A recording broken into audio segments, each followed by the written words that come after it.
Only on 10 tonight, with local nursing homes next in line to get the vaccinations, we're digging deeper into the toll the second surge took on that community. NBC 10 I-Team reporter Tamara Sakarsik has been digging through months of data and some shocking statistics tonight.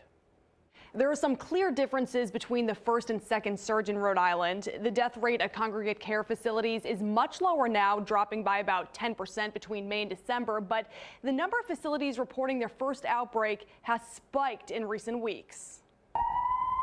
A deadly disease sweeps through a local nursing home in the blink of an eye. It was shocking in how it emerged because, as we know, once you have one or two, it's like wildfire. A lesson that Mansion Center Nursing and Rehabilitation in Central Falls learned the hard way. After making it through the first coronavirus surge completely unscathed, Administrator Teresa Chaporian says a sudden outbreak infected close to 50 residents. October 21st was our first positive staff, and then October 28th was our first positive residents. And then within 4 or 5 days, it was just everywhere. What was that like for you guys to see? Terrible, oh, horrible, absolutely horrible. And very, in a way, so bewildering after 8 months of nothing. I mean, everybody negative. It's a story that I discovered has become increasingly common in Rhode Island. 20 nursing homes that made it through the spring and summer without any cases are now reporting outbreaks, and the numbers are only getting worse.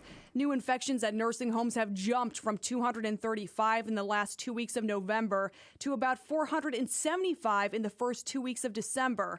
In that same time frame, facilities reporting over 20 cases have doubled.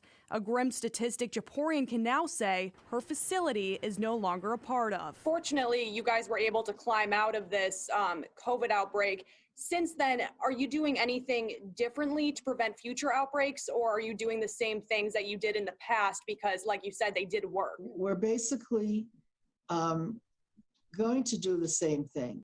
We're going to resume our very rigid, stringent infection control procedures. She credits CDC and state guidelines for keeping the virus out for as long as they did.